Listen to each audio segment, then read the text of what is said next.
The storm didn't begin with thunder. It began with a whisper soft. Airy. Like the kind of warning the night gives before it tears open. Then, in an instant, it turned violent. Rain lashed against my skin, like needles, cold and stinging. As I ran through the empty streets, shouting my sister's name into the darkness. Lily. My voice barely carried over the roar of the wind. My hair was drenched, plastered to my face. My lungs burned with cold air. I didn't feel any of it. All I could think about was my little sister, 14 years old. Too trusting.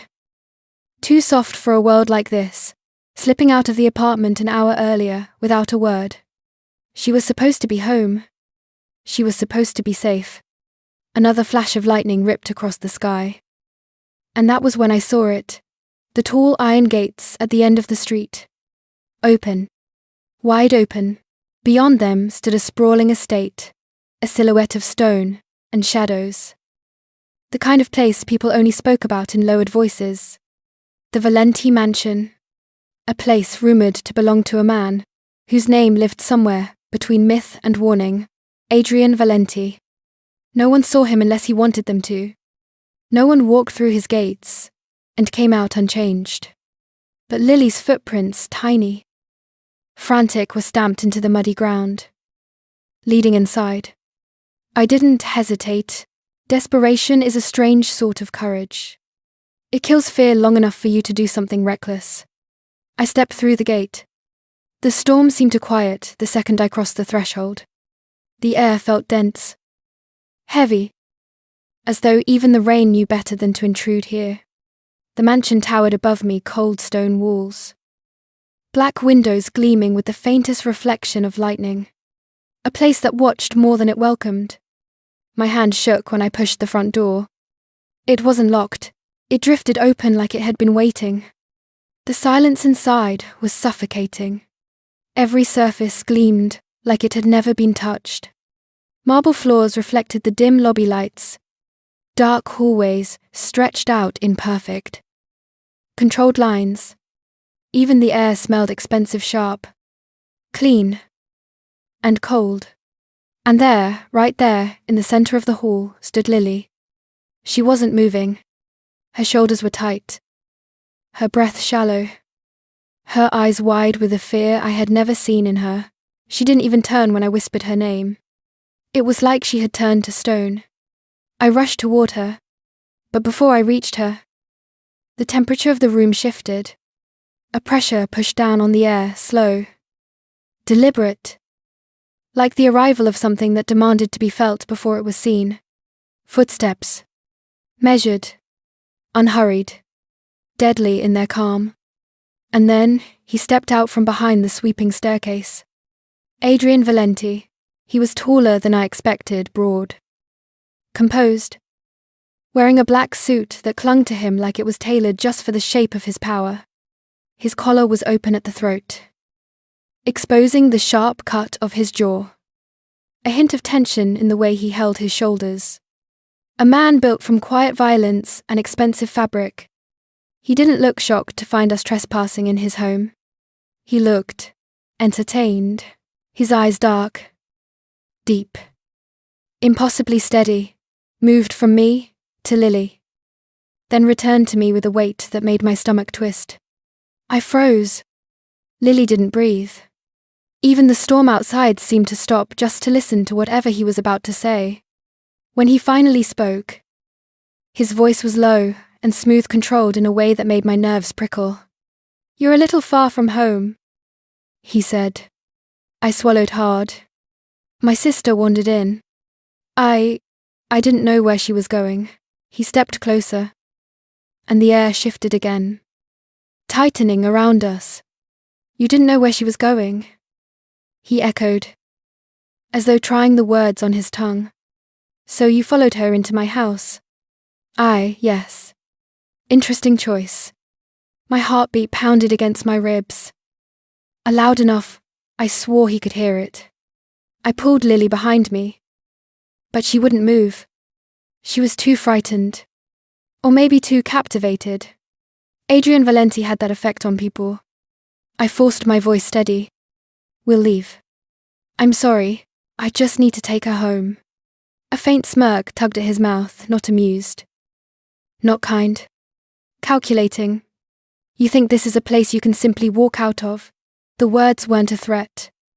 They were a truth, a simple, cold truth delivered by a man who didn't raise his voice to make the world obey him. Before I could answer, he lifted a hand slightly, and a man appeared from the shadows, a guard. Silent. Stern. Dressed in black. Take the girl, Adrian said, nodding toward Lily. No, I grabbed her wrist. She stays with me. Adrian stepped closer, so close I could feel the warmth radiating off him, contrasting with the chill of the storm still clinging to my clothes. You can let her go, he murmured. No one will hurt her. My breath trembled. I didn't trust him, but I trusted the certainty in his voice. Dangerous certainty. The kind that left no room for doubt.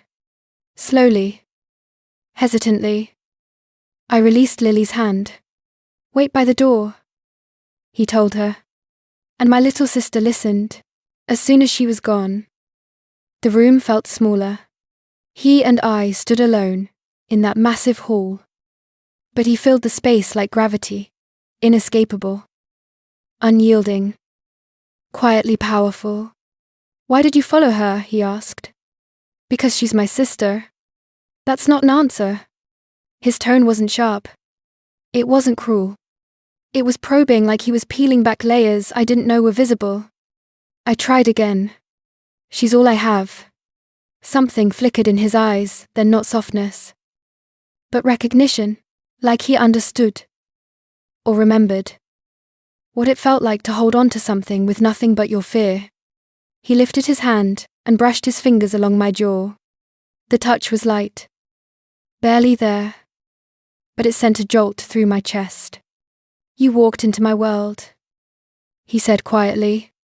That means something. I held his stare, unable to look away. The fear in me didn't disappear, it changed. It sharpened into something that made my pulse race for reasons I didn't understand. He stepped back just enough for me to breathe again, though the air still felt heavy with him. You'll get your sister back, he said. She'll be driven home. Relief flooded through me, brief, weak, fleeting. And you, he added, will forget this place exists. But I already knew I wouldn't. When he turned his back to me, when the guard led Lily toward the door, when I finally stepped outside into the cold air again, something inside me stayed behind. I looked up at the mansion one last time, through the rain-streaked window. He stood there, watching, unreadable, still as stone. The faint glow of light outlined the shape of him, broad shoulders, perfect posture, eyes that pinned me in place, even across the distance. He didn't smile. He didn't move. He just watched. And in that moment, I realized something I couldn't admit out loud. I wasn't relieved. I was shaken, marked, because beneath the fear, beneath the confusion, beneath the chaos of the storm and the night, I already knew something that terrified me far more than his presence. Adrian Valenti hadn't let me go. He had simply decided when I would come back. 3 weeks passed. Long enough for the storm to fade from the streets, but not long enough for it to leave my mind. Life went back to its usual rhythm, waking up too early, paying bills that never stopped multiplying, working double shifts at the tiny diner on Westfield Street, where the lights flickered and the coffee tasted slightly burnt no matter who made it. People talked, laughed, complained about the weather. Everything looked normal, but nothing felt normal, because every night, when I lay in bed, I heard his voice again. You walked into my world. That means something. And I hated that I remembered it so clearly. Hated that it echoed in my chest like a warning I hadn't understood. Rain became the worst part. And drizzle. Any passing shower. Any whisper of thunder, it hit me like a memory. A flashback. My skin would tighten. My pulse quicken. And suddenly I'd be back in that mansion, staring into eyes that shouldn't have looked at me the way they did. I told myself it was fear. It wasn't. By the time the third Wednesday rolled around, I'd almost convinced myself I was being dramatic. People like Adrian Valenti didn't think twice about girls like me. We weren't even thoughts to them, just background noise. Easily forgotten. So when I walked into the diner that morning, soaked from a sudden downpour, the last thing I expected was to look up and see him sitting there. Adrian Valenti. The man who made silence feel like a living thing. The man whose presence felt like a hand wrapped around your pulse light. Steady. Unshakable. He sat in the corner booth, the leather wrapping around him like it had been designed for him alone. Rain clung to the shoulders of his suit. But he didn't look messy. He looked untouched. Undisturbed. As though even the storm knew better than to touch him without permission. He didn't look at the menu. He didn't acknowledge the other customers. His eyes were already on me. It felt like walking straight into a gravitational pull. The breath snagged in my throat. And the tray I was carrying nearly slipped from my hands. I forced my feet to move toward him. "Coffee?" I asked, trying to sound normal. Steady. Uninterested. His voice cut through the hum of the diner. "You don't belong here." The words hit harder than they should have. Not because of what he said, but because part of me had always known it. I belonged somewhere else. Or nowhere. At all. But hearing it from him made something inside me tighten. I cleared my throat. "I work here." That's not what I said. There was no point pretending his presence didn't rattle me. My hands shook as I poured his coffee. And he noticed. Adrian always noticed. He watched me with a patience that felt like pressure. Like he was waiting for me to break or confess something I hadn't even realized I was hiding. When I returned with his cup, a plain white envelope sat on the edge of his table. "What's that?" I asked. "For you," he said. I didn't touch it. "If this is money, it isn't." He didn't explain. He didn't push the envelope toward me. He just sat there, letting the weight of the unknown settle between us. When he finally stood to leave, he said only one thing: "Open it when you're home." And then he walked out into the rain without looking back. The door closed behind him. But the room still felt full of him. I stared at the envelope for an hour before I could bring myself to tear it open. Inside were photographs. Dozens of them. Me walking to work. Me locking up the diner at night. Me waiting for the bus with my headphones in, unaware of anything around me. Me entering my building. Leaving my building. Checking the mailbox. Every angle. Every part of my routine. Captured. My stomach lurched. My hands went cold. The next night, I found the courage or the stupidity to confront him. I never got the chance. Because, when I stepped outside to clear my head later that evening, a car with tinted windows sat across the street. Not moving. Not leaving. Just watching. And 2 nights after that, a knock echoed through my apartment. When I opened the door, Adrian Valenti stood there. Calm. Cold. Certain. Like he had every right in the world to be standing on my threshold. "You left the envelope unopened," he said. "I didn't want your money. I told you," he murmured, stepping inside without permission. It wasn't money. He set the envelope on my kitchen table, like placing evidence of a crime. A crime he'd already solved. "What is this?" I whispered. "Protection. That's not what this looks like." His eyes locked onto mine, steady. Unreadable. A storm contained behind bone and muscle. Looks deceive. "Maya, you should know that by now." Something in me broke then, not fear, but the illusion that I still had control. "You have no right," I said. "If I didn't watch you, he interrupted softly. Someone else would. And they wouldn't knock. His certainty silenced me, not because he was right, but because part of me already knew it. He stepped closer, invading not just my apartment, but my breath. The space between us shrinking, until my chest pressed against the edge of panic and something far more dangerous. "You're shaking," he said. "You're trespassing." A faint smile touched his lips. "So arrest me." My pulse betrayed me. He saw it. Is felt it. Understood it before I could deny it. And that was when he said the 4 words that undid me entirely: "Pack a bag." I stared at him. "I'm not going anywhere with you." "You are?" His tone never changed. He didn't raise his voice. He didn't need to. Men like Adrian carried authority like other people carried breath. "My sister," I whispered. "She will always be safe." He said. I already made sure. He didn't explain. He didn't have to. 2 hours later, I was back inside his car, watching the city blur through foggy glass. No words passed between us. Only silence and the faint rhythm of his breathing beside me. When the mansion came into view again, it didn't feel like the scene of a nightmare. It felt inevitable. Inside, everything was exactly as I remembered: silent, gleaming, watchful. Only this time, Adrian didn't treat me like an intruder. He treated me like someone he'd already claimed. Dinner was served in a room too large for 2 people. The air between us vibrated with tension neither of us pretended wasn't there. He watched me as I picked at my plate, his gaze sharp enough to peel back every lie I told myself. And when he reached out, taking my wrist in his hand, the world narrowed to that single point of contact. "Do you want me to stop?" he asked. His voice wasn't teasing. It wasn't demanding. It was low.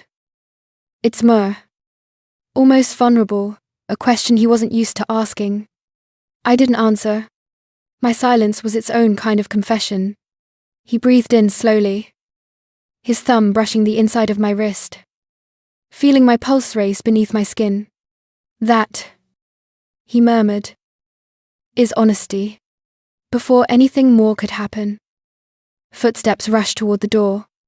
One of his men appeared, breathless, tense. "Sir," he said, "someone's been asking about her." Adrian's expression shifted instantly from desire to lethal calculation. "Who?" he asked. The guard swallowed hard. "A man named Cole." My blood went cold. Cole. My brother. The brother I buried 3 years ago. The brother, they said, died in a car accident. Adrian's eyes met mine, dark and knowing, and in that moment, the storm that had followed me into his world finally broke open. Fade to black. Adrian didn't move when the name left his guard's mouth. Cole. The air in the dining room dropped several degrees.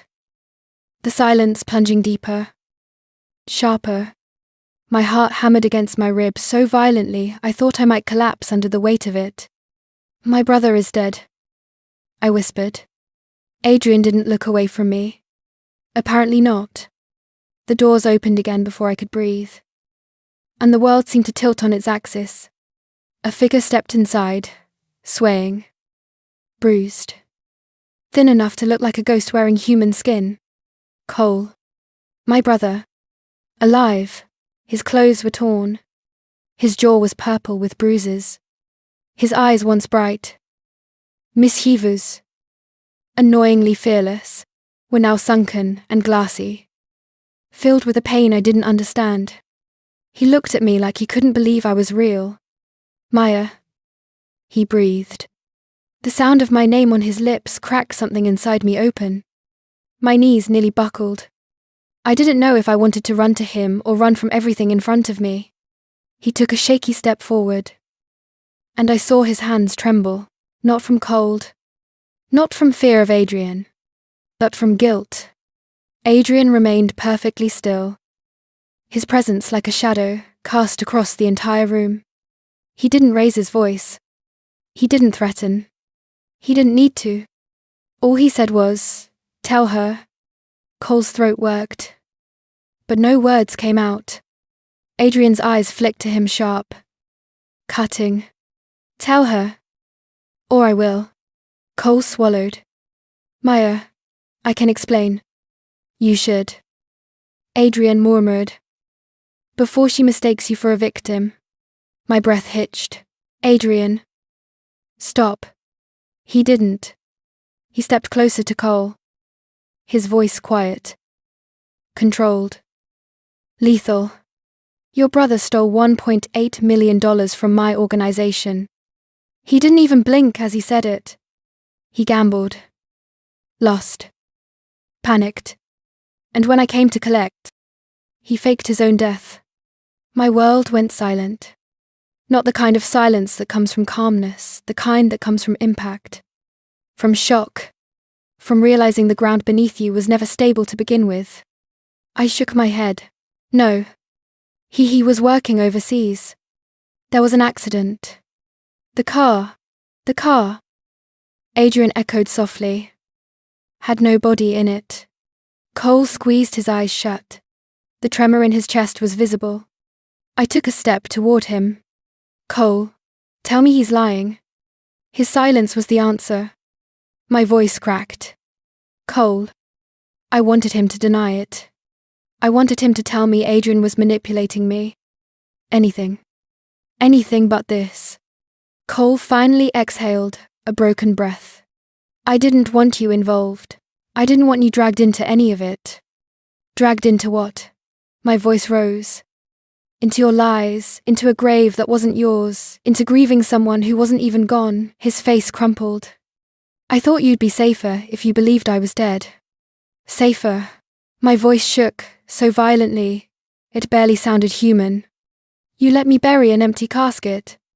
The truth hit like a blow. Not from Adrian. From my own brother. Adrian watched us with the stillness of someone who had seen this unravel 1,000 times. Family. Betrayal. Loyalty that broke under pressure. "It gets worse," Adrian said quietly. I didn't want to hear more. But he continued anyway. "Your brother sold confidential intel about my operations to federal agents. In exchange, they promised him a new identity." My breath froze midair. "He gave them names," Adrian added. His voice, softer now. "Mine. Several others. People died because of him." Cole stumbled back. "I didn't think they'd use it. I was desperate. I was trying to survive." Adrian's gaze sharpened. Deadly calm. At the cost of everyone else. I couldn't breathe. My entire chest felt like it had collapsed inward. Cole had been my anchor. My only family. The only person who understood the chaos of our childhood. And now he stood before me, not as a brother, but as a stranger wearing my brother's face. Adrian stepped closer to me. His voice, low. "You wanted the truth," he said. "There it is." Cole reached for me. "Maya." "Please," I flinched away. He froze. The movement hitting him harder than any blow Adrian could have delivered. "Maya," he whispered again. So softly I barely heard him. "I never meant to hurt you." But he had. In the deepest, most unforgivable way. The silence stretched until it felt like the whole mansion was holding its breath. Adrian turned to me. "If you want him alive, give me one good reason." His tone wasn't cruel. It was simply truth. A truth I wasn't ready to face. I searched for an answer.